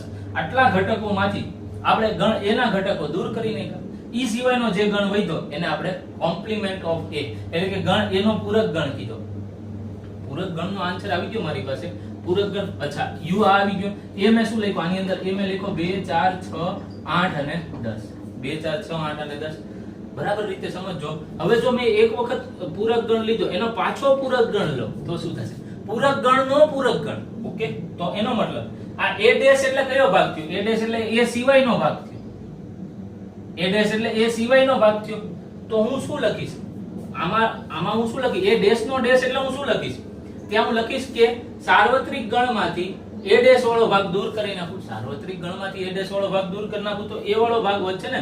આ આખું આવી ગયું 1, 2, 3, 4, 5, 6, 7, 8, 9 અને 10. એમાંથી સબટ્રેક્ટ શું કરવાનું? a ડેશ એટલે 1, 3, 5, 7, 9 આવ્યું હતું. શું આવ્યું હતું? 1, 3, 5, 7, 9. તો આ ગણનો તફાવત ગણ લેતા મેં આપને શીખવાડ્યું છે. તો આની અંદરથી 1 ગયું, 3 ગયું, 5 ગયું, 7 ગયું અને 9 ગયું. તો વધ્યું કયું? 2, 4, 6, 8, 10. લખો આ 2, 4, 6, 8, 10. ચેક કરો આ કયો ગણ આવી રહ્યો છે? ચેક કરો. આ તો પાછો ગણ એ આવી રહ્યો છે આપણી પાસે. તો આનો મતલબ એવો થયો કે જ્યારે કોમ્પ્લિમેન્ટ નો કોમ્પ્લિમેન્ટ લઉં એટલે કે પૂરક નો પૂરક લઉં તો આરે પાછો એ આવી જશે. ત્યારે પાછો ગણ એ આવી જશે. આઈ હોપ કે તમને પૂરક ગણ સમજાઈ રહ્યો છે. પૂરક ગણ એટલે શું? સાર્વત્રિક ગણની અંદરથી જે ગણનો પૂરક ગણ કીધો હોય, સપોઝ મેં એમ કીધું કે b ડેશ એટલે શું, તો હું લખીશ u - b. સાર્વત્રિક ગણની અંદરથી b વાળો ભાગ દૂર કરતા જે ભાગ વધે એને લખી નાખું તો એને કહેવાય b ડેશ. ઓકે ફ્રેન્ડ્સ, તો આ હતો પૂરક ગણ વાળો ભાગ. આઈ હોપ કે તમને આ ક્લિયર થઈ ગયો છે. આને આપ પહેલા વ્યવસ્થિત રીતે નોટ ડાઉન કરી લો. ત્યારબાદ ખૂબ જ અગત્યના એવા પૂરક ગણના ગુણધર્મો મારે તમને સમજાવવા છે. ઓકે, તો પહેલા આપ આટલું નોટ ડાઉન કરી લેશો. ત્યારબાદ આપણે સાથોસાથ સમજીએ કે પૂરક ગણના ગુણધર્મો કેવા હોય. ઓકે, તો પૂરક ગણ વિશે આપ સમજી ગયા હશો. હવે આપણે આગળ સમજીએ કે પૂરક ગણના ગુણધર્મો કેવા હોય ભાઈ. ઓકે, પૂરક ગણના ગુણધર્મો સમજીએ તો આપણે સ્ટાર્ટ કરીએ. પૂરક ગણના ગુણધર્મો.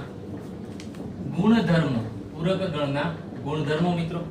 ઓકે, તો પૂરક ગણના ગુણધર્મો કેવી રીતે સમજાવીશ આપ સમજતા જાઓ. પહેલું, પૂરક ગણનો પહેલો ગુણધર્મ કે એ ડેશ નો ડેશ કરું તો જવાબ પાછો એ આવે. આપણે હમણાં જ શીખી ગયા. એ ડેશ નો ડેશ કરું તો જવાબ પાછો એ આવે. ઓકે, દ્વિપૂરકનો નિયમ પણ કહેવાય. એનો જો નામ આપણે સમજીએ તો ઈ સિવાય નેક્સ્ટ સમજીએ પાછો.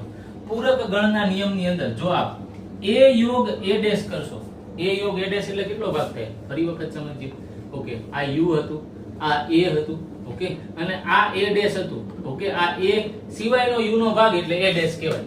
ઓકે, a યોગ a ડેશ કરવું એટલે આ a સિવાયનો જે કઈ ભાગ આવ્યો, એ સિવાયનો જે કઈ ભાગ આવ્યો એને હું ગ્રીન પટ્ટી દ્વારા દેખાડી રહ્યો છું. બરાબર સમજજો. આ બધો a ડેશ વાળો ભાગ છે. આ ગ્રીન પટ્ટી વાળો જે કઈ ભાગ બહારનો આવી રહ્યો છે ગણ a સિવાયનો, ઈ a ડેશ વાળો ભાગ છે. તો a યોગ a ડેશ એટલે શું, તો કે a લેવાનું, a ડેશ પણ લેવાનું. તો a યોગ a ડેશ એટલે પાછું u આવી ગયું. ચેક કરી લ્યો. a યોગ a ડેશ એટલે પાછું u આવી ગયું. આઈ હોપ કે તમને સમજાઈ ગયું છે.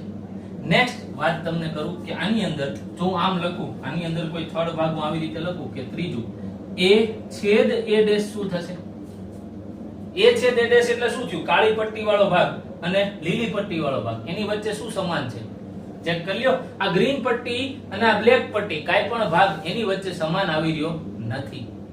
આ બ્લેક પટ્ટી અને ગ્રીન પટ્ટી વચ્ચે કાઈ ભાગ કોમન નથી, સમાન ભાગ નથી. તો એનો જવાબ શું આવશે? એનો જવાબ આવશે ખાલી ગણ. a છેદ a ડેશ ખાલી ગણ. તો a છેદ a dash is equal two ખાલી ગણ. ત્યારબાદ આપણે આગળ વધીએ. ઓકે, નેક્સ્ટ વાત જો આપણે કરીએ. નેક્સ્ટ આને ગુણધર્મની અંદર જ આપણે વાત સમજી રહ્યા છીએ કે જે નેક્સ્ટ નિયમ છે એ ખૂબ જ અગત્યનો નિયમ છે. એનું નામ છે ડ મોર્ગન નો નિયમ. ઓકે, આ ખૂબ જ અગત્યનો નિયમ છે મિત્રો. ડ મોર્ગન નો નિયમ હું તમને આ સમજાવીશ. આપ બરોબર રીતે સમજજો. હું તમને આને કેવી રીતે યાદ રાખવું એ પણ શીખવાડીશ. આપ ક્યારેય નહીં ભૂલી શકો જો આપ બરાબર રીતે આ સમજશો તો. ડ મોર્ગન નો નિયમ એટલે એવું કે છે કે a યોગ b નો જો ડેશ કરો તો આન્સર આવે a ડેશ છેદ b ડેશ. આન્સર આવે a છેદ a ડેશ છેદ b ડેશ. અને બીજો નિયમ, આ બધા ડ મોર્ગન ના બંને નિયમ જે છે ડ મોર્ગન ના જ નિયમ છે. ઓકે, a છેદ b ડેશ. ઓકે, a છેદ b ડેશ. તો એને શું કહેશું આપણે? એને કહેશું a dash union b dash. a dash યોગ b ડેશ. ઓકે, તો આ થઈ ગયો ડ મોર્ગન નો નિયમ. હવે તમને ટ્રીક આપું કે આને યાદ કેવી રીતે રખાય. ખૂબ જ અગત્યનું છે. આને યાદ કેવી રીતે આપ રાખશો? આને યાદ રાખવા માટે બરાબર રીતે સમજજો. ડ મોર્ગન નો નિયમ એટલે શું થઈ ગયું? તો કે અહીંયા ડેશ આવી રહ્યો છે તો ફરી વખત અહીંયા લખું કે a યોગ b નો જો હું ડેશ આપું તો આ ડેશ મારે અંદર ડિસ્ટ્રીબ્યુટ કરવાનો છે. પાછો અંદર ડિસ્ટ્રીબ્યુટ એટલે આને જો હું ડેશ આપીશ ને તો એ a ડેશ થઈ જશે. શું થઈ જશે? a dash. પછી યોગ ગણ હોય, યોગ ગણને જો હું ડેશ લખું તો એનું ઊંધું થઈ જાય. શું થઈ જશે? છેદ ગણ થઈ જશે. ત્યારબાદ b ઉપર ડેશ ગુણી નાખવાનું. તો જો રિઝલ્ટ આવી ગયું આપણે જે જોતું. આ નિયમને કીધો ડ મોર્ગન નો નિયમ. ઓકે, નેક્સ્ટ જે એક્ઝામ્પલ છે આ બરોબર રીતે સમજો.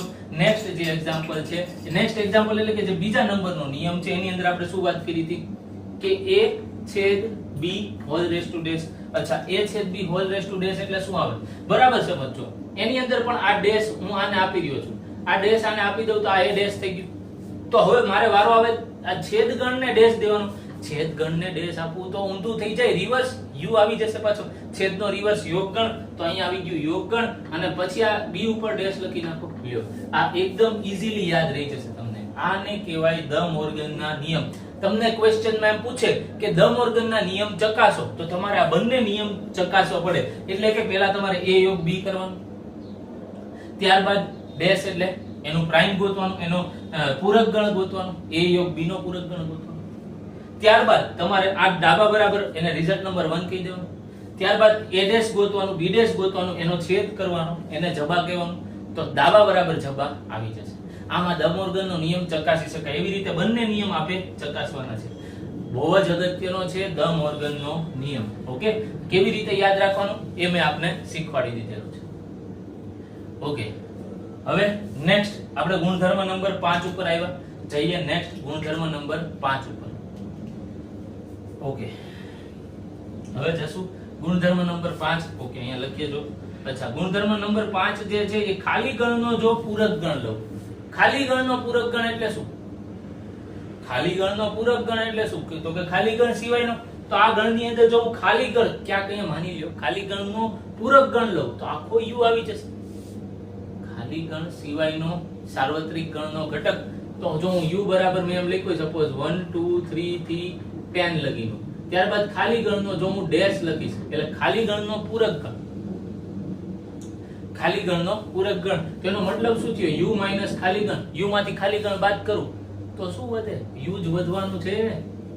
ઓકે, તો આનો આન્સર શું આવી ગયો? ખાલી ગણનો પૂરક ગણ u આવશે. આ બધા ગુણધર્મો છે જે આપણે મોઢે હોવા જ જોઈએ, યાદ હોવા જ જોઈએ. ઓકે, નેક્સ્ટ ગુણધર્મ, ગુણધર્મ નંબર 6 ઊંધું કરશું.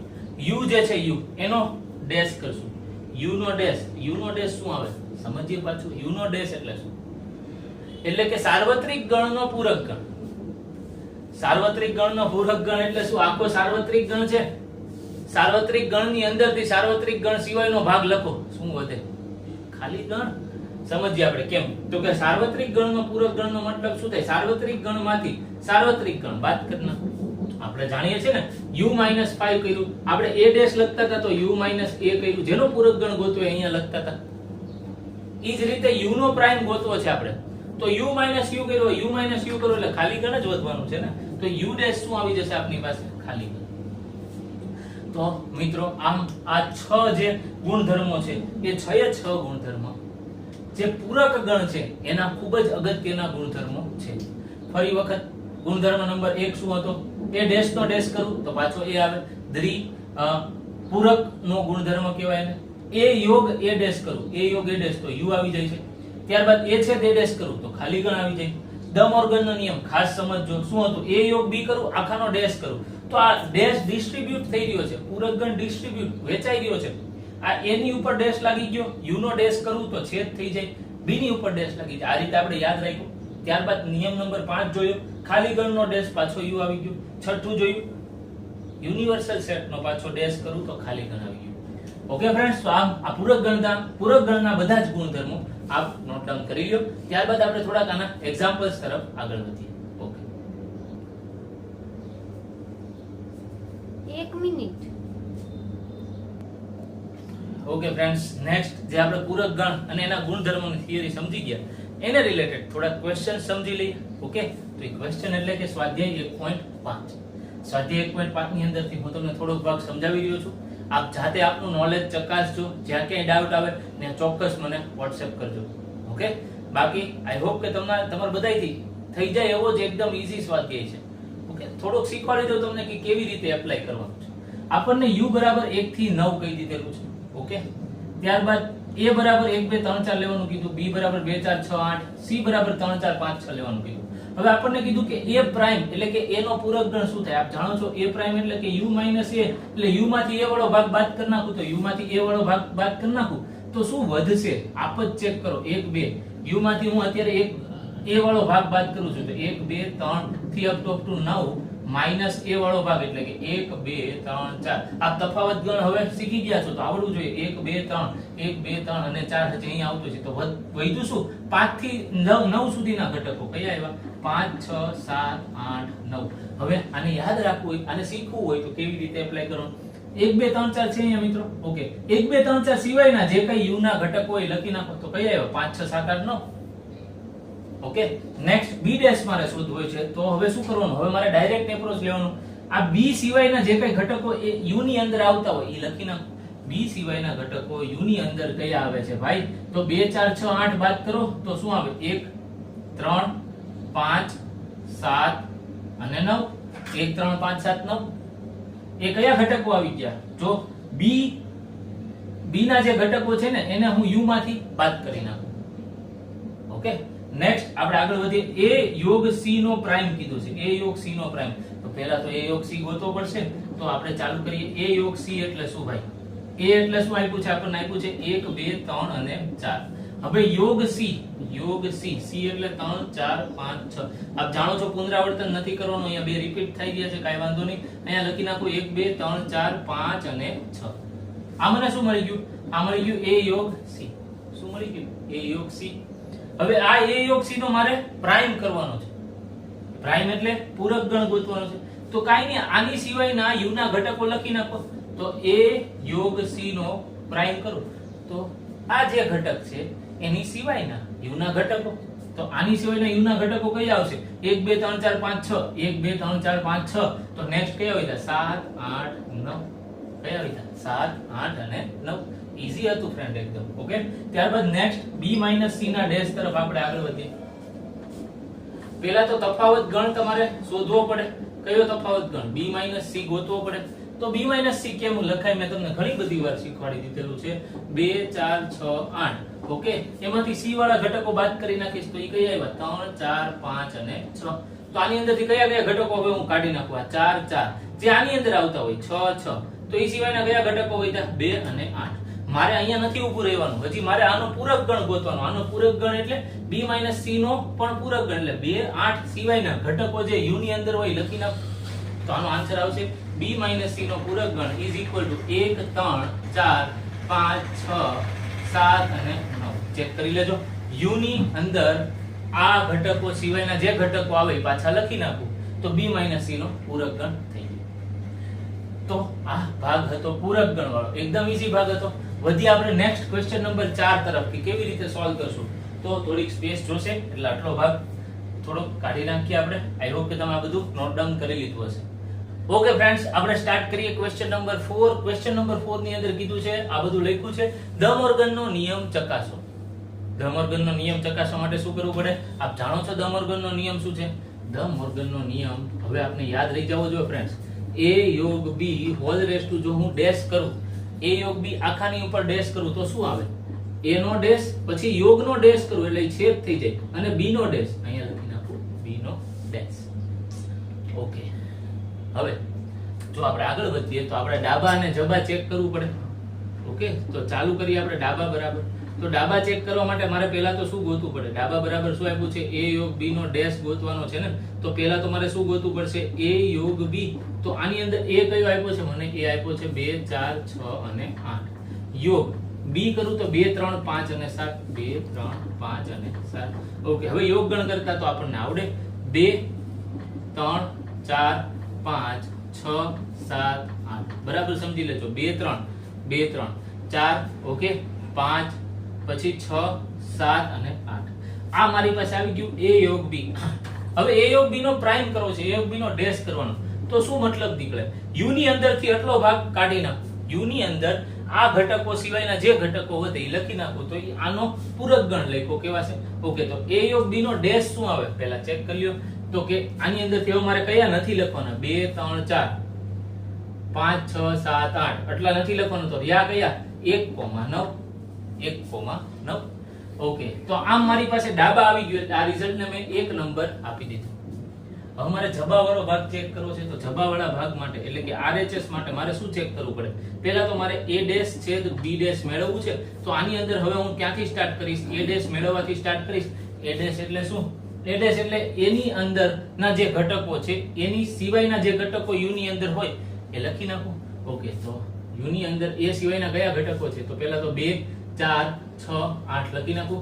તો ઈ a ડેશ થઈ ગયો. હવે જે ઘટકો વધે એ લખું તો 1 3 5 7 અને 9. ઓકે હવે સમજીએ બી ડેશ એટલે શું. આપણે હવે રિક્વાયરમેન્ટ કેની છે? બી ડેશ ની છે. તો આપણે લખીએ બી ડેશ એટલે શું. બી ડેશ એટલે ફ્રેન્ડ્સ કે બી ની અંદર જે ઘટકો છે, હવે શું લખીશું? આ બી ની અંદર જે કઈ ઘટકો છે એને અહીંયા ટીક કરી નાખું. 2 3 5 અને 7. હવે ઈ સિવાયના જે કઈ ઘટકો આવે યુ ની અંદર ઈ લખી નાખું પાછું, એટલે બી ડેશ થઈ જશે. તો 1 4 6 8 9. શું લખું? 1 4 6 8 અને 9. હવે આ બંનેનો મારે છેદગણ લેવાનો છે. આ બંનેનો છેદગણ લેવાનો છે ને. હવે છેદગણ એટલે શું? બંનેમાં જે સામાન્ય ભાગ આવતો હોય, કોમન ભાગ આવતો હોય એ લઈ લ્યો. તો એક સરખો બંનેની અંદર આ એક તો 1 આવે છે, 3 4 નો આવે, 5 6 નો આવે, 7 8 9. તો અહીંયા 9 અને 9, 1 અને 9 રિપીટ થઈ રહ્યા છે. તો 1 અને 9 મેં લીધું ફ્રેન્ડ્સ. આને કીધું મેં 2 નંબર નું રિઝલ્ટ.